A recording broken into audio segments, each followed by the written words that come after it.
Wakati wa Nabii Musa, kuna mwanamama mmoja alikuwa ameolewa na mume wake wa ndoa. Wamekaa muda mrefu sana, mwanamama yule hakubarikiwa kupata mtoto sana. Na jambo ambalo lilikuwa linamhuzunisha sana. Amekaa umri mrefu na muda mwingi hajapata mtoto. Mwanamama yule akaamua afanye uamuzi wa kwenda kwa Nabii Musa akamueleza jambo lake. Alipofika akamwambia Nabii Musa, naomba uniombee kwa Mwenyezi Mungu anipe mtoto. Maana yake na mmekaa muda mrefu sijapata mtoto. Nabii Musa akaenda kuzungumza na Allah Subhanahu wa Ta'ala. Akaenda kumwambia Mwenyezi Mungu, kuna mwanamama kule anahitaji mtoto. Mwenyezi Mungu akamjibu Nabii Musa, nenda ukamwambie inni katabtuha aqima. Mimi huyu mama nimemwandikia yeye ni tasa, hatazaa maisha yake yote mpaka kiyama kitamkuta. Yeye nimemwandikia hatazaa, hatapata mtoto wa aina yoyote. Basi maneno yale Nabii Musa akayachukua, akaenda kumueleza mwanamama yule. Akamwambia Mwenyezi Mungu amekuandikia wewe utakuwa ni tasa. Yule mwanamama akasema kweli Mwenyezi Mungu ataandikia? Naam. Basi yule mama kila siku akawa anasema maneno yafuatayo: ya Rahimu ya Rahim, ya Rahimu ya Rahim, ya Rahimu ya Rahim, ya Rahimu ya Rahim, ya Rahimu ya Rahim, ya Rahimu ya Rahim, ya Rahimu ya Rahim, ya Rahimu ya Rahim, ya Rahimu ya Rahim, ya Rahimu ya Rahim, ya Rahimu ya Rahim, ya Rahimu ya Rahim. Ndio kama maneno yake ikawa kila muda, kila wakati, hayo ndio maneno yake. Ya Rahimu ya Rahimu, ya Rahimu ya Rahimu, ya Rahimu ya Rahimu, ya Rahimu ya Rahimu. Kwa hiyo haya ndio yakawa ni maneno yake ya kila siku, anambembeleza Mwenyezi Mungu mtukufu. Masiku yamekwenda na masiku yamepita. Siku moja huyu mama akaja amebebelea mtoto.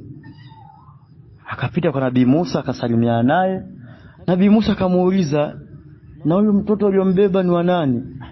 Yule mwanamama akasema, huyu ni mtoto wangu, Mwenyezi Mungu alinipa.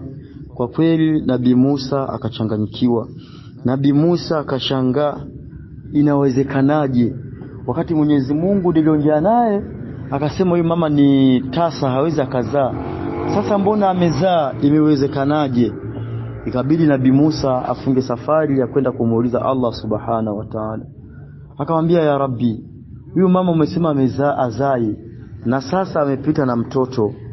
Mwenyezi Mungu akasema, kullama katabtuha aqima qalat ya Rahimu ya Rahimu, ya Rahimu ya Rahimu, ya Rahimu ya Rahimu, ya Rahimu ya Rahimu.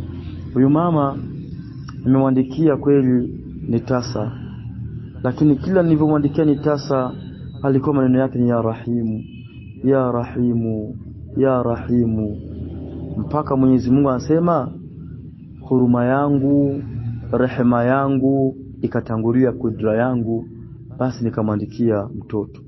Tusikate tamaa na rehema za Mwenyezi Mungu. Ukiwa una changamoto ya kutopata mtoto, basi tumbembeleze Allah Subhanahu wa Ta'ala. Amka usiku wa manane kuanzia saa 8, saa 9, saa 10, usiku ambao kuna hadithi zinasema Mwenyezi Mungu huwa anateremka.